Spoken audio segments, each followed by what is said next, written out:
Hello class. आज जो हम चैप्टर पढ़ने वाले हैं वो है चैप्टर 1 इशू ऑफ शेयर्स। ये आपके अकाउंट्स की दूसरी बुक का फर्स्ट चैप्टर है। अब हम बात करते हैं कि ये जो shares issue of shares chapter है, यहां पे हम बात किसकी करने वाले हैं। सबसे पहले तो हम बात करते हैं शेयर्स क्या होते हैं। शेयर्स एक वो सोर्स है जिससे हम कैपिटल उठा सकते हैं, और शेयर्स से जो कैपिटल उठा सकती है वो सिर्फ उठा सकती है कंपनी। और कंपनी में भी कौन सी कंपनी? सिर्फ और सिर्फ पब्लिक कंपनी। पब्लिक कंपनी वो कंपनी होती है जो कि शेयर्स के थ्रू पब्लिक से पैसा उठा सकती है। अब यहां पे ये सवाल आता है कि पब्लिक से ही इस शेयर्स के थ्रू पैसा उठाना है, बैंक से भी तो लोन ले सकते हैं। शेयर्स के अपने कुछ फायदे हैं। सबसे पहले बात कर लेते हैं इसके मेरिट्स की। इसमें सबसे बड़ा एडवांटेज ये है कि अगर शेयर्स के थ्रू आपके पास पैसा आया है तो जो शेयर्स के थ्रू पैसा देते हैं उनको हम बोलते हैं शेयर होल्डर्स।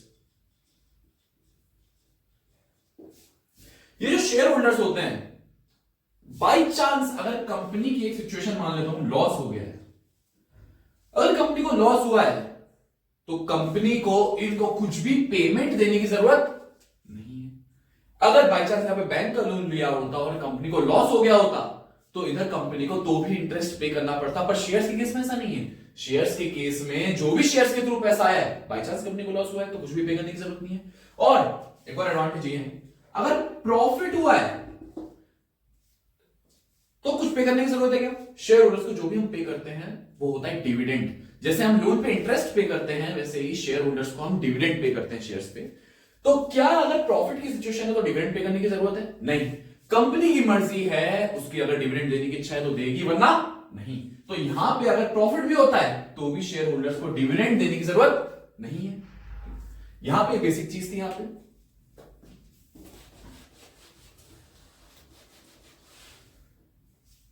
अब हम मान लेते हैं कि एक कंपनी है ए लिमिटेड, इसको रिक्वायरमेंट है 10 लाख रुपए की। अब 10 लाख रुपए की रिक्वायरमेंट है और मैं मान लेता हूं ये नई कंपनी है, तो इसने जो अपने एक शेयर की प्राइस रखी है, इसने जो अपने एक शेयर की प्राइस रखी है वो मैं मान लेता हूं रखी इसने 100 रुपए। मतलब आपको अगर इस कंपनी का शेयर होल्डर बनना है तो आपको सिर्फ कितने रुपए देने हैं? 100 रुपए। 100 रुपए में आपको एक शेयर अलॉट कर दिया जाएगा। अब अगर कंपनी एक शेयर 100 का रख रही है, उसको चाहिए 10 लाख, तो कितने ऐसे शेयर इशू करने पड़ेंगे?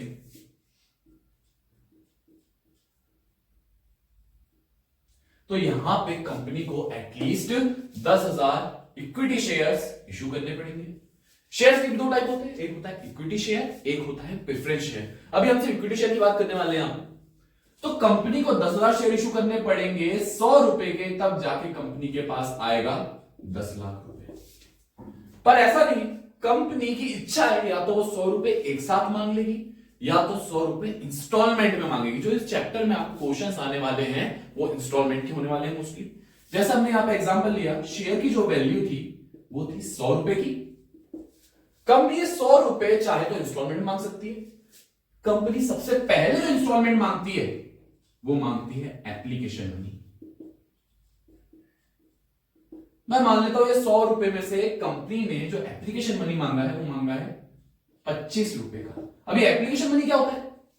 कंपनी को जब भी पब्लिक से शेयर्स के थ्रू पैसा लेना होता है, तो जैसे हम किसी को शादी या अपने बर्थडे में बुलाते तो हमें इन्विटेशन भेजना पड़ता है, ऐसे ही कंपनी को अगर शेयर्स के थ्रू पैसा लेना है तो उन्हें पब्लिक को भी एक इन्विटेशन भेजना पड़ता है, जिसको हम बोलते हैं शेयर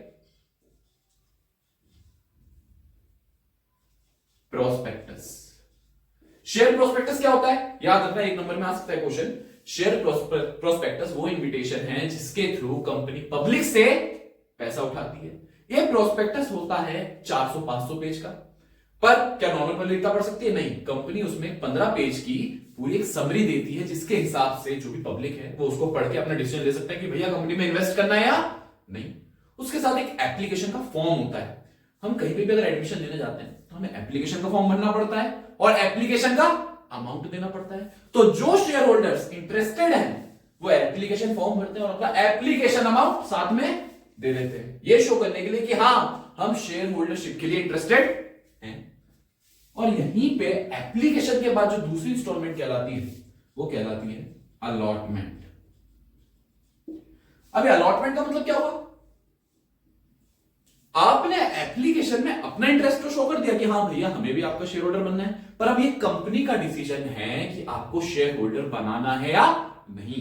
जैसे हम कभी कोई भी बस या ट्रेन की टिकट बुक करते तो हमारे पास तभी कंफर्मेशन आता है ना जब लिखा होता है आपकी सीट अलॉट कर दी गई है। वैसे ही कंपनी भी आपको तब ये कॉन्फिडेंस देती है कि हाँ आप शेयर होल्डर बन चुके हो जब आपको वो बोलते हैं कि हाँ हमने आपको शेयर होल्डरशिप अलॉट कर दी है।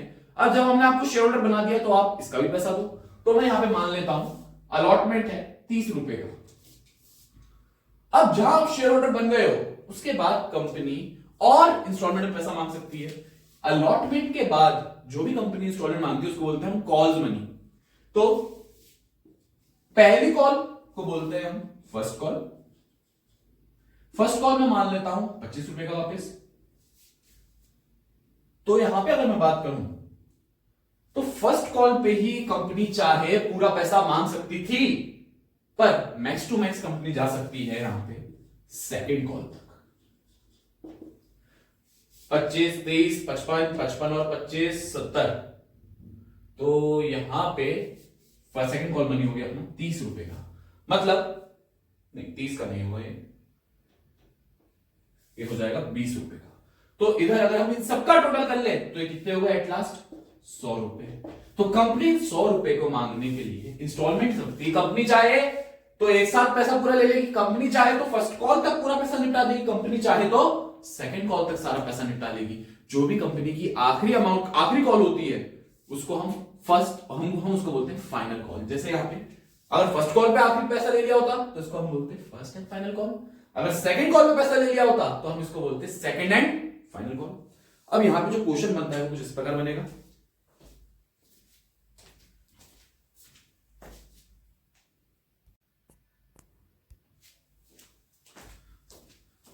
सो क्लास यहां पे हमारा एक क्वेश्चन है कि a limited authorized capital is 20 lakh rupees, जो कि शेयर्स में डिवाइडेड है 20,000 इक्विटी शेयर्स जो कि है 100 रुपए के। कंपनी ने इशू करे हैं 10,000 शेयर्स। अब ये ऑथोराइज्ड कैपिटल और ये इशूड कैपिटल क्या होता है वो समझ लेते हैं।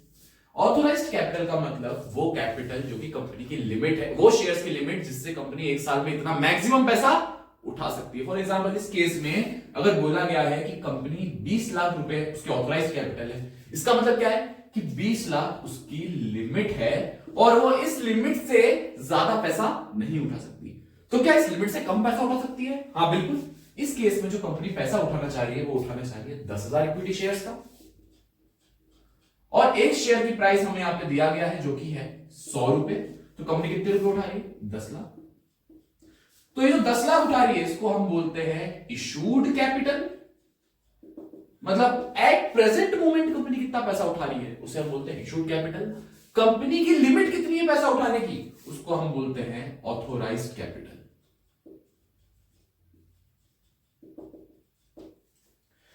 अब हमें इस क्वेश्चन को यहां पे जो आपको सॉल्व करना है वो करनी है यहां पे जर्नल एंट्रीज पूरे शेयर कैपिटल चैप्टर में, या मैं बात करूं पूरी सेकंड बुक की, यहां पे आपको पूरा जो है सब जर्नल एंट्री नहीं करना है। तो हमें इस क्वेश्चन की जर्नल एंट्री करनी है, तो मैं ऊपर हेडिंग डाल लेता हूं जर्नल। तो अगर हम बात करें पहली एंट्री की, तो कंपनी ने प्रोस्पेक्टस भेजा था, इन्विटेशन भेजा था, उस इन्विटेशन के साथ में लोगों ने एप्लीकेशन फॉर्म के साथ एप्लीकेशन का मनी दिया था। तो क्या ये पैसा कंपनी के डायरेक्ट बैंक अकाउंट में आया होगा? तो जब भी बैंक अकाउंट में पैसा आया है तो बैंक अकाउंट तो पहली एंट्री में हो गया यहां पर डेबिट। ये पैसा किसके कारण आया? यहां पे जो एप्लीकेशन का अमाउंट लिखा है वो लिखा है 20 रुपए। पहली इंस्टॉलमेंट एप्लीकेशन होती है तो यहां पे हम लिखेंगे इक्विटी शेयर एप्लीकेशन अकाउंट। मैंने शॉर्ट फॉर्म में लिखा है, आप एग्जाम में शॉर्ट फॉर्म में लिखिएगा। कंपनी एट प्रेजेंट कितने शेयर्स इशू कर रही है? 10,000, मतलब 10,000 शेयर्स का पैसा आया होगा। तो यहां पे 10,000 और एप्लीकेशन है 20 रुपए का, तो कितने रुपए आए यहां पे? यहां पे कंपनी के पास आए हैं 2 लाख रुपए। अब इसके नीचे आपको नरेशन भी लिखनी होगी, तो यहां पे क्या हम लिख सकते हैं? Being application money duly received. अब दूसरी एंट्री क्या बनेगी? ये जो भी हमारे पास शेयर्स के थ्रू पैसा आता है ये हमें पहुंचाना पड़ता है शेयर कैपिटल में। जो भी शेयर के थ्रू कैपिटल आया उसको हम क्या बोलते हैं? Share capital. तो जो भी शेयर्स का पैसा आ रहा है हमें उसे पहुंचाना है शेयर कैपिटल अकाउंट में। तो ये शेयर एप्लीकेशन अकाउंट तो हो जाएगा इस केस में डेबिट। कहां पहुंचा दिया भैया आपने ये पैसा? ये हमने पहुंचा दिया है अब इक्विटी शेयर कैपिटल अकाउंट में।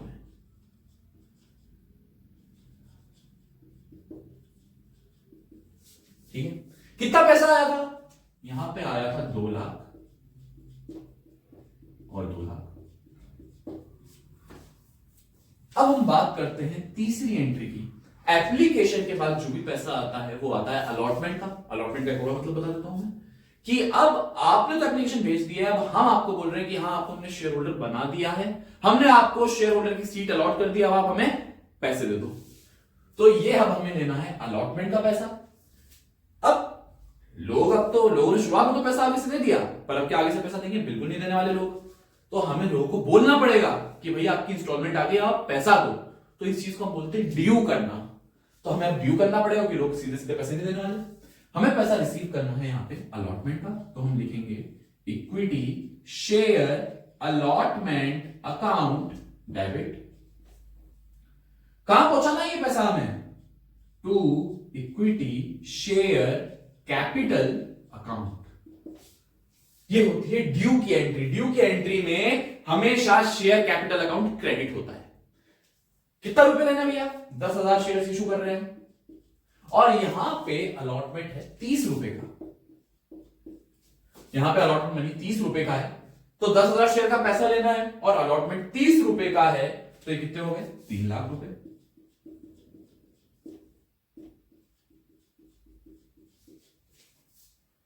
अब चौथी एंट्री क्या बनेगी? यहां पे नरेशन क्या लिखेंगे हम? Being share allotment money due. और अब हमें यहां पे अलॉटमेंट का पैसा रिसीव करना है। जब भी हम पैसा रिसीव करेंगे तो वो आएगा हमारे बैंक अकाउंट में। तो यहां पे क्या हो जाएगा? Bank account debit. किसके कारण आया बैंक में पैसा? अलॉटमेंट के कारण। तो यहां पे हम लिखेंगे to equity share allotment account credit. कितना पैसा लेना था हमें अलॉटमेंट में? 3 लाख लेना था, 3 लाख आ गया। हम ये केस मान रहे हैं कि लोगों ने 3 लाख के लिए अप्लाई किया तो 3 लाख रुपए आ गए हैं।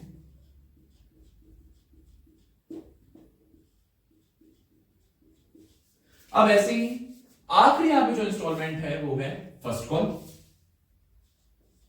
तो हम यहां पे लिख देते हैं हमें फर्स्ट कॉल का पैसा लेना है। क्या फर्स्ट कॉल का पैसा हमें पब्लिक डायरेक्टली देगी? नहीं, हमें उनसे मांगना पड़ेगा, और जब भी मांगना पड़ेगा तो उसको हम बोलते हैं ड्यू करना। तो हमें लेना है फर्स्ट कॉल का पैसा। तो ये हुआ equity share first call account debit. कहां पहुंचाना है ये पैसा? To equity share capital account. 10,000 share हम इशू कर रहे हैं और फर्स्ट कॉल है 50 रुपए का। 10,000 इंटू 50, यहां पे ये होता है 5 लाख।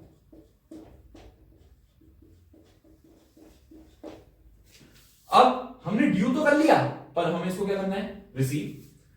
और आप यहां पे स्क्रीनशॉट ले लीजिएगा इसका।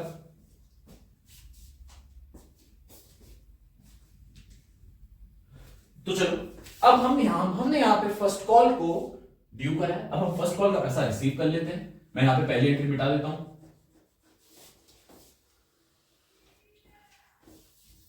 तो ये है हमारी 6th एंट्री।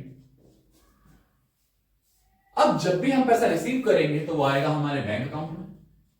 तो यहां पे हो जाएगा बैंक अकाउंट वापस से डेबिट। कौन सी इंस्टॉलमेंट के कारण पैसा आया है? ये equity share first call to equity share first call account credit. तो हमें लेने थे 5 लाख और हम मान लेते हैं कि 5 लाख पूरे पूरे आ गए हैं। तो 5 लाख आ गए हैं यहां पे।